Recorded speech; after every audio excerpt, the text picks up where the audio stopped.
Guys, welcome back to Chef Results TV News. If you are new, please don't forget to subscribe to my YouTube channel. Welcome back. Nginibingelele futhi ngiyanamukela ke kuyona i-channel. So guys, ngiyacela ukuthi ningakhohlwa ucomment niphinde like ama video, as we all know ukuthi ke engagement yona ebaluleke kakhulu. So bafethu, it's been a while ke, yebo, kodwa kunezindaba esithi masiyibona ke kwesinye isikhathi sibona ukuthi lokhu akubekezeleki, lokhu ngeke sangakwazi ukuthi ke singakhuluma ngakho. We don't know how far government wethu ke sihambe ngakhona, but then ke la eKZN we remember ukuthi ke kwanekhukhula enyangeni ke ezidlule, and also nakwezinye ke ingxenye ke zezwe. So sizokhuluma kakhulukazi ke ngodaba lolu eKZN, because ikhona la eke kwatholakala khona ke izinto ke ezithile ezikhomba ukuthi ke amalunga emzimba yabantu ke abathi abalahlekelwa ke imphefumulo yabo ngaso leso sikhathi. So la on Facebook, there is a post I saw lapha ke by SA News alert. So ipage nje labo labantu ke ekushuthi nabo badila ngeindaba ke njenganathi. So bafethu lana ke kuthiwa ke kutholakele amathambo omuntu ke ngasemfuleni eMhlathuze lapha ke ngaseNikwe embangeni ke enyakatho ke nesifundazwe ke lapha ke ukukholakala ukuthi ngawentombazane ke eyamuka nomvula ke ya ngizosho kanjalo ehlala lapha ke khona kuyona le ndawo, noma ke indaweni ke eyakhele khona lapha ke eMhlathuze.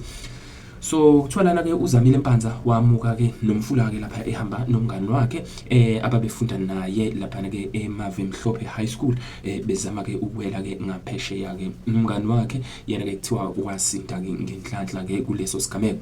Kuthiwa ke besidlule ke inyanga kuthiwa ke ecishe zibizine engatholakali ke loke ecingwa ke khona lapha ke emfuleni, kodwa ke kungekho ke okutholakalayo. Okuye kwahamba ke kwabonakala ke amathambo lapha ke ebonwa ke umuntu ke obeyilusela ke inkomo, wabe ke esehlaba ke umkhosi ke kushuthi ke etshela nabanye ke abakhele ke kuyona le ndawo ukuthi hayibo, nakho ke sengibona ke into emangazayo nethusayo, ake nizongibukisa. Umndeni ke uthi ke uyakholwa ukuthi ke lesi silumbu ngenzeka ukuthi esayo ingane iyakhona, noma ke indodakazi iyabo uZamile wakwaMpanza. So ke njengoba ke kutholakele nomfaniswana ke wayo uniform leyo ke yesikole ke ayigqokile ngosuku lwesigameko.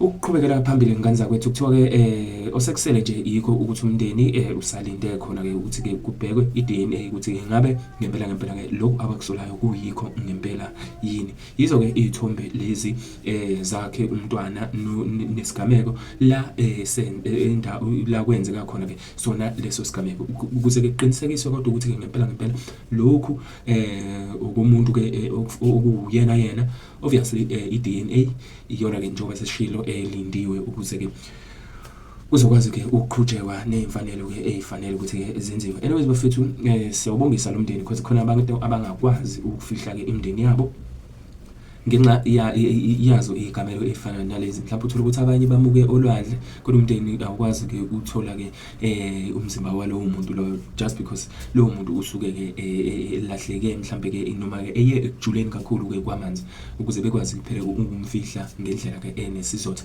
Enye ke futhi ke kube yiyo le kakhulukazi noma ke umuntu ozovela nje ashe mhlawumbe somewhere ungatholakali ekugcineni ukuthi ke bekubani futhi ke ulibofuzo lo ngakwazi ukulanyaniswa ke nelobani. Anyways bafethu, if you have anything to say ngaso lesi sigameko, you can also comment on the section down below. Do not forget to like this video, also subscribe to the channel. Thank you.